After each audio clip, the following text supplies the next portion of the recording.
Hi, everyone. Before we start today's episode, I have an update for you. Our last two episodes were about the inclusion of women in Nigeria's economic and political spaces, and I am cautiously excited to report that the House of Representatives has passed a bill that would set aside seats for women. According to Premium Times, there would be an additional Senate seat in each state and the Federal Capital Territory that would be reserved for women, as well as 2 additional seats in the House of Representatives just for women. So thank you to the House of Reps, and we are looking forward to confirmation from the Senate. And of course, we will follow this closely and bring you updates. Okay, enjoy today's episode.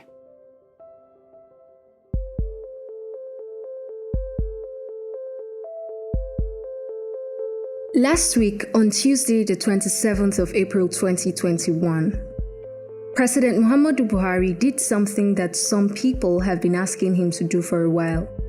Our president asked for help. And it was during a virtual meeting with the newly appointed US Secretary of State, Anthony Blinken. And considering the growing security challenges in West and Central Africa, the Gulf of Guinea, Lake Chad region, and the Sahel, weighing heavily on Africa, underscores the need for the United States to consider relocating Africom headquarters from Stuttgart in Germany to Africa and near the theater of operation. During the meeting, the president asked for the United States to consider relocating Africom, that's the United States African Command, headquarters from Stuttgart, Germany to Africa. For a president to ask for help at this time and from outsiders may mean that our country is really in trouble. It may mean that we've done just about everything we can do on our own.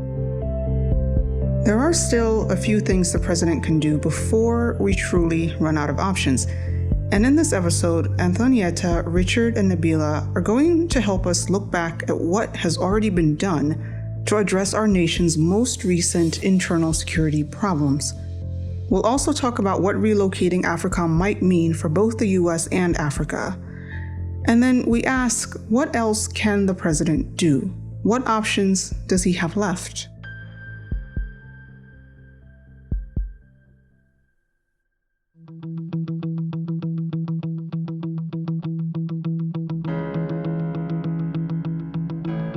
From Triple E Media, I'm Ramat Mohammed, and this is The Backstory.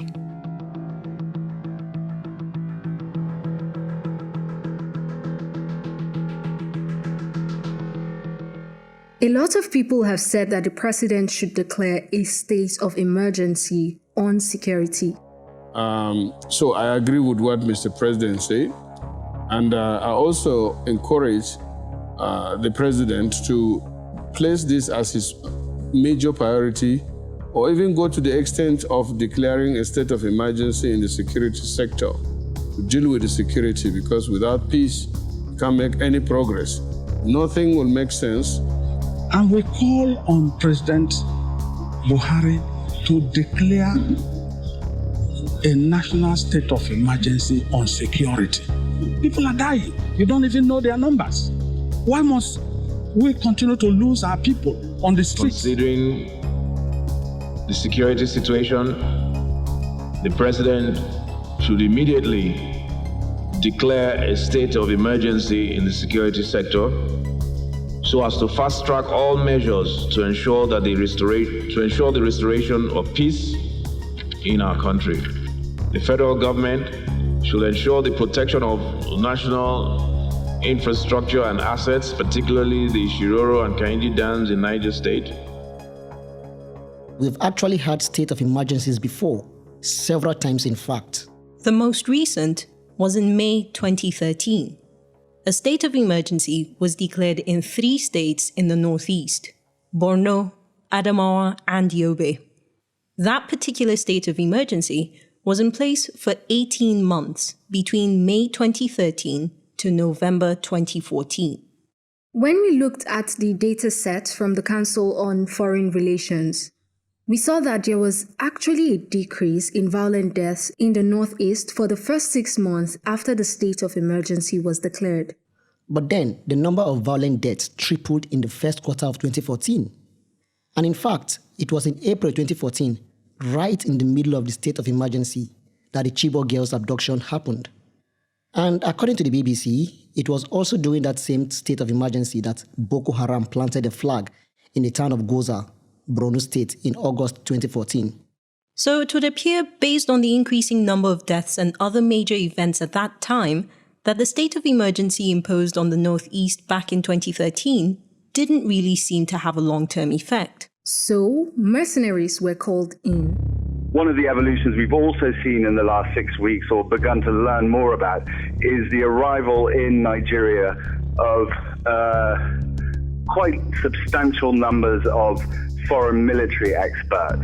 And they're quite a mixed bunch. There are Ukrainian... Articles published in March 2015 from various sources like This Day and Reuters all state that the president at the time, Goodluck Jonathan, requested the assistance of mercenaries, paid soldiers from South Africa and the former Soviet Union.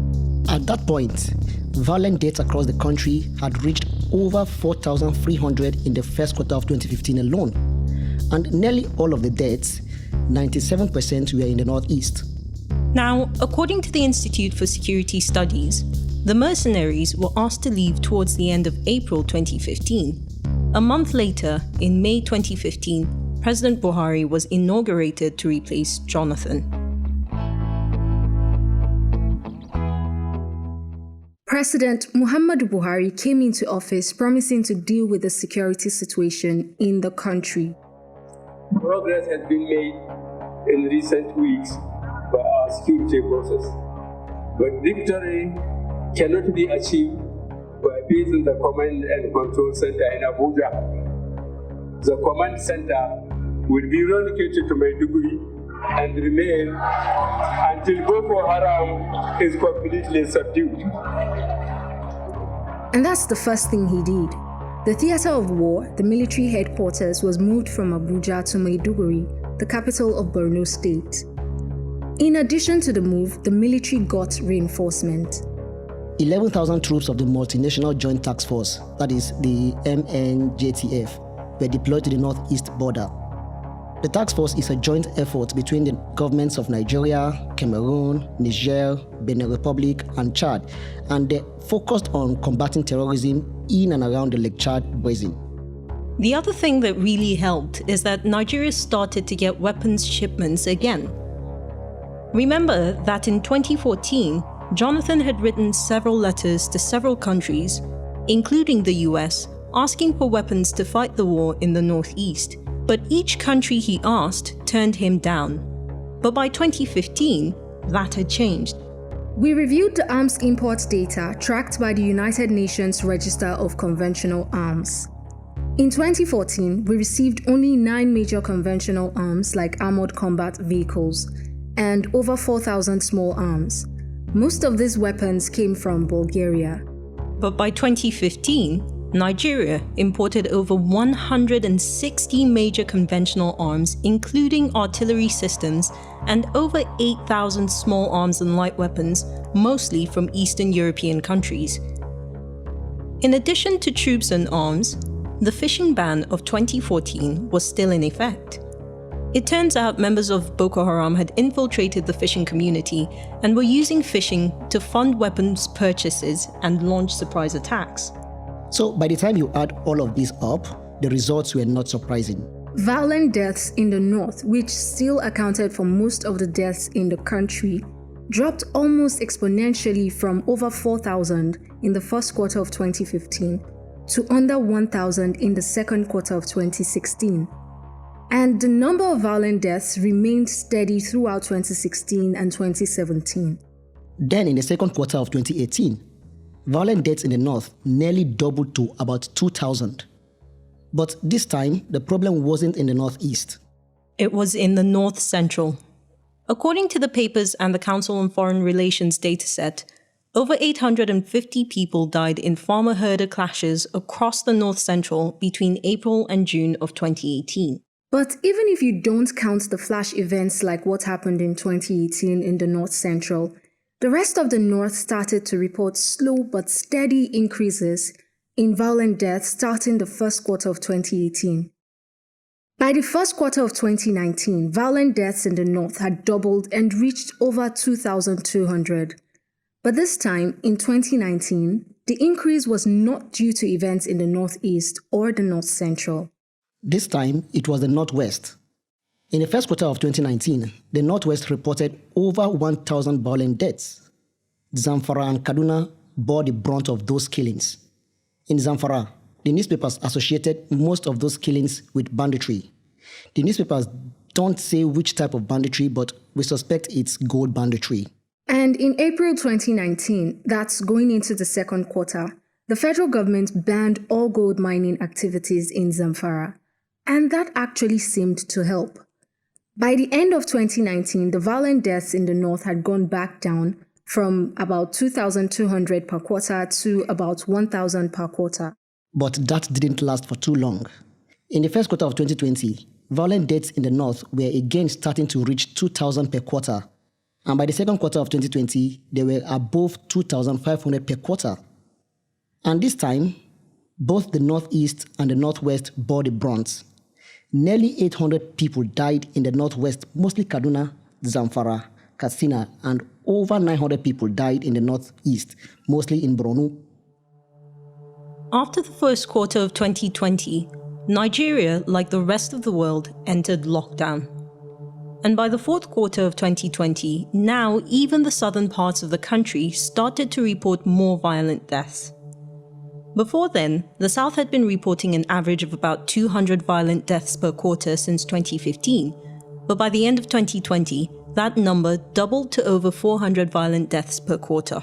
This increase was mostly related to the EndSARS protests, and the repercussions of that have continued into the first quarter of 2021. So the country's security situation is a lot more complex now than it was in 2015. At that time, we could hire mercenaries, engage our neighbors in joint operations, get more arms, and focus all of that on a known target. And that target was in a known place, the Northeast. But now, the target appears to have replicated, morphed, and spread, much like a virus. The security situation has become what experts are calling asymmetric warfare. And Nigeria is not equipped to fight asymmetric war because asymmetric war relies on information. Reliable and timely information gained through intelligence gathering. And using tools that we don't have. Perhaps that's why the president made the call to ask for help. Africom is short for the US Africa Command. The US has these military command centers all over the world. On the 1st of October 2008, the United States Africa Command became the 6th geographic command in the Department of Defense's unified command structure.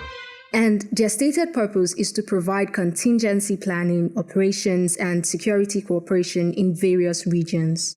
For example, there is the US Southcom, which provides military services to Central and South America, as well as the Caribbean, and the headquarters is based in Florida. There's also US CENTCOM, the United States Central Command, which is responsible for the Middle East, including Egypt and Central Asia and parts of South Asia. The headquarters for US CENTCOM is also in Florida. And then the USPACOM, United States Indo-Pacific Command, and it is responsible for the areas from the west coast of the United States to the west coast of India, and from the Arctic in the north to the Antarctic in the south. The headquarters for USPACOM is located in Hawaii. And then there is the US-EUCOM, that is the United States European Commands, which is responsible for 51 countries and territories in Europe, Russia, Greenland, and Israel. The headquarters of this command is in Germany. And finally, the US NORTHCOM, which is the United States Northern Command, and is responsible for all of North America, including Canada and Mexico. The headquarters for US NORTHCOM is in Colorado. Africom has a strategy document that's available on their website, africom.mil. And in that document, the US is clear that instability on our continent is a threat to US access and influence on the continent. And the US is competing with Russia and China for increased influence and access. According to the strategy document, Africom was set up to counter what they call violent extremist organizations and transnational criminal organizations in order to ensure a stable Africa. But the US is careful not to involve any of their own ground troops in security operations as part of Africom. Instead, Africom's strategy is to ensure that security operations in Africa are executed by African security forces. According to their document, Africom works with partners which are mostly undisclosed and through cooperative relationships with Africans. And remember, all of this is being done from a headquarters in Germany. Previous US administrations have considered relocating Africom on a number of occasions. The Obama administration considered moving it to Spain. The Trump administration was thinking about moving it to Spain or other European allies like Italy, Belgium, or Britain. In the early days, they even thought about hosting Africom headquarters in Africa. But it didn't happen for various reasons. First and foremost, there were concerns about security. Putting Africom on the continent would clearly make it a target for terrorist groups. And then there is the financial cost of moving it, and that could run up to billions of dollars. Which makes President Buhari's request a very interesting one for the US to consider. And the same day that Buhari made the request, the British Minister for Africa said that no partnerships can solve Nigeria's problems. And there is a real risk that if Africom is headquartered in Africa, the US entity will become another political chess piece for African politicians. We've already seen in the past couple of months more and more involvement from US individuals and US entities in Nigerian affairs. For example, during the NSAS protest, CNN got into a fight with the Nigerian government about specific coverage involving the number of deaths during the protest, and eventually CNN did have to retract their reports. And then political figures like Hillary Clinton, media mogul Jack Dorsey, and major entertainment stars like Rihanna all pitched in their 2 kobos. And then there's another risk that an Africom headquarters based in Africa now sets up a race between the US, China, and Russia to establish military command centers throughout Africa. And knowing our leaders, they will use this competition to get money. Maybe they sell command centers to the highest bidder, or they take money in order to exclude a competitor from their country. And of course, we can't forget that an Africom headquarters in Nigeria or other African countries would be a major risk to American military lives, given the threat from insurgent groups, which are somehow able to get high-grade military weapons. So with all of this in mind, it's not entirely clear why our president specifically asked for Africom to be relocated to Africa. But if the request is denied, the president has other options for dealing with the rising insecurity across the country. Go to the extent of declaring a state of emergency in the security sector. And we call on President Buhari to declare a national state of emergency on security. People are dying. You don't even... The president should immediately declare a state of emergency in the security sector so as to fast track. Despite the fact that a state of emergency was not a long-term solution in the Northeast, people are still calling for the president to declare a state of emergency on the security situation in the country. But all these people who are calling for a state of emergency don't really explain what it means. Sections 34, 45, and 305 of our Constitution all mention emergency. But Section 305 is the section that authorizes the president to declare a state of emergency. The Constitution of the Federal Republic of Nigeria in Section 305 clearly elaborates the power of the president to declare an emergency, especially a state of emergency. The president under 305 has the power to declare a state of emergency in the country or any part of the country. So it can be for the whole federation or part of it. When we spoke to a constitutional expert, he mentioned that there is a process to declare a state of emergency. The declaration has to be recorded in what is called an official gazette. An official Gazette is a publication of government, official publication of government, and there are procedures for that. After publication, the National Assembly must ratify the declaration. When the president declares a state of emergency, the expectation is that if Parliament is sitting, if the National Assembly is sitting at the time of the declaration, then the National Assembly has to ratify the decision of the president within 2 days of the proclamation. If the National Assembly was not sitting at that time when the president declared the state of emergency, for instance, the National Assembly was in recess, maybe the House of Representatives or the Senate, then the declaration of the state of emergency is expected to be ratified within 10 days after the proclamation by the president. And the usual procedure is that the copies of the proclamation and the Gazette will be transmitted to the president of the Senate or the speaker, as the case may be, so that they can initiate the process of ratification. And according to Premium Times, in the history of our country, we've had 3 states of emergencies which were declared over parts of our country, never the whole country. First one was on the anniversary of our independence, October 1st, 1962, by the then Prime Minister, Sir Abubakar Tafawa Balewa, in the Western region. The second one was in May 2004 by President Olusegun Obasanjo in Plateau State. And the third, we already mentioned, was in May 2013 by President Goodluck Jonathan in Borno, Adamawa, and Yobe states. So declaring the state of emergency is actually not new for us. But there are specific circumstances that warrant a state of emergency. A president can't just wake up one day and decide to declare a state of emergency, you know? What is important to know is that there are circumstances that would warrant the declaration of emergency. And I think it's important for people to have an idea of those circumstances. Yes, one is when the federation is at war, the country is at war with external enemies. The president can have the power to do so.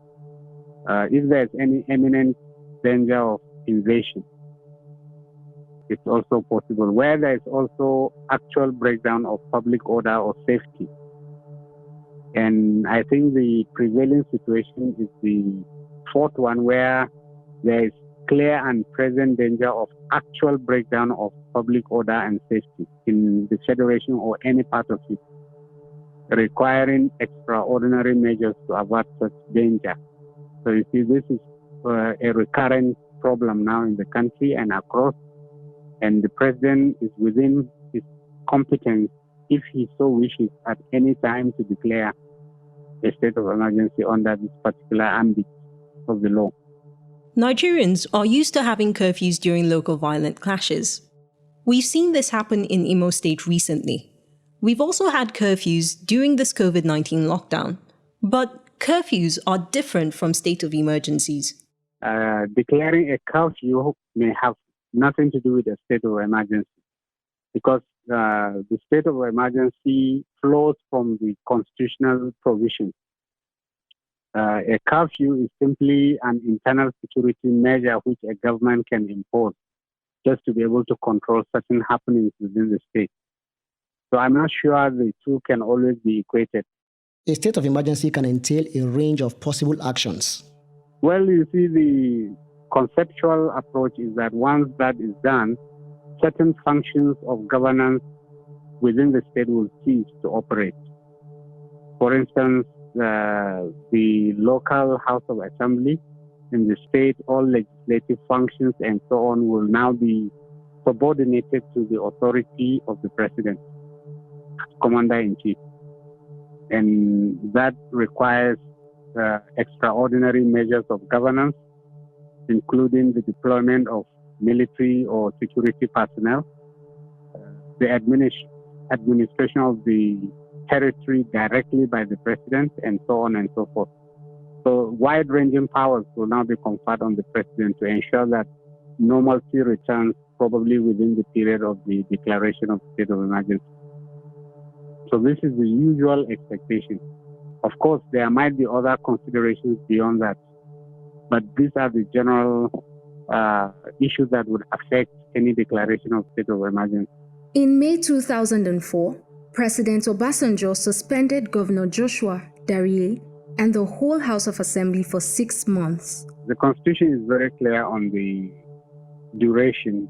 The Constitution allows up to a period of 6 months, but it can be revalidated by the National Assembly as circumstances dictate.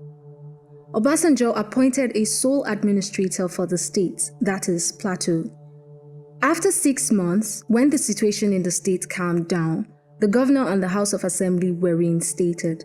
The state of emergency is an option, but it's also an option of last resort. A state of emergency is for when the government does not have any other option.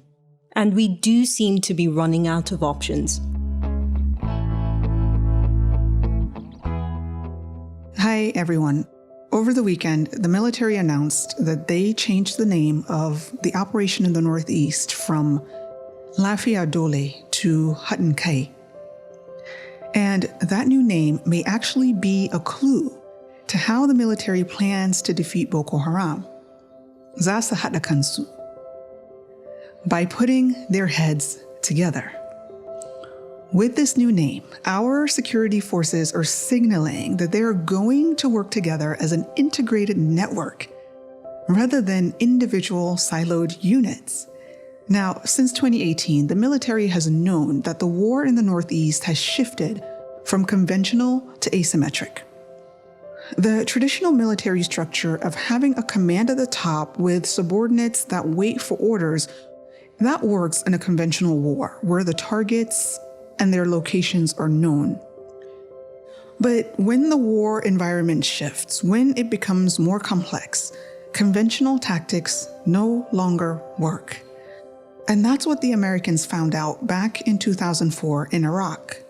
General Stanley McChrystal, who led the Joint Special Operations Task Force in Iraq, quickly realized that the American forces, the best in the world, the best trained, the best equipped, were being caught off guard by the insurgent forces.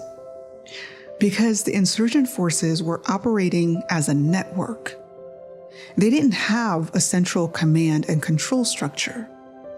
So they were a lot more resilient. And if they were attacked, they could regroup faster and they were more adaptable. And so what General McChrystal did is he copied the way the insurgents work. He built a network, a team of teams, which, by the way, happens to be the name of his book. And the key to this network approach was that it empowered each and every single member of the team to act decisively without waiting for central command. Now, in order for this to happen, team members had to develop a shared conscience, a shared purpose. They had to put their heads together. So when I heard the name of the new operation in the Northeast, Hutton Kai, it gives me hope. And it also sheds some light into what type of support the president is hoping to get when he asked the U.S. to relocate Africom to Africa. Now, there have been some news reports which suggest that if Africom relocates, then American soldiers will be fighting our war. That's definitely not going to happen. I can tell you that right now. But I do think asking for help from the U.S. was the right thing to do at this time for a few reasons. First, Nigeria's military is in the process of reorganization, and having an outside objective assessment of that reorganization would be a good thing, especially because we're reorganizing to fight insurgency, something that Americans have had at least 2 decades of experience doing. Now, insurgency in our environment won't be exactly the same as insurgency in the Middle East, but I would assume that 80% of the Americans' experience probably still applies here. The other reason why I'm happy that our president asked for help is because it buys him some time before he has to take the next action. There are a lot of calls for the president to declare a state of emergency, but it's unclear what specific and meaningful actions are to be taken under the state of emergency. What actions are meaningful when fighting an insurgency? Now, I believe that the assembly or a committee is going to be meeting in the next week or two to clearly outline what they want the president to do under the state of emergency, and we will patiently wait for their recommendations, and of course, we'll provide you an update.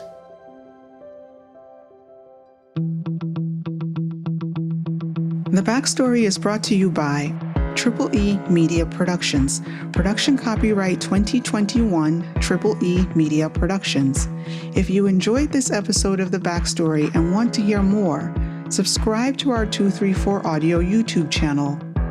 Episodes of this podcast can also be found on Apple Podcasts, Google Podcasts, Spotify, and wherever you get your podcasts. This episode of The Backstory was produced by Richard Anyebe, Anthonieta Kalunta, Nabilah Usman, Dominic Tabakaji, and Sam Tabakaji. Executive producer Ramat Muhammad. Special thanks to Alexandra Gekpe, John Iwodi, Rabia Hadeja, Stanley Bentu, Aredi Isha, and Mala Iwa Bado Ikaleku. I'm Ramat Muhammad. See you next week.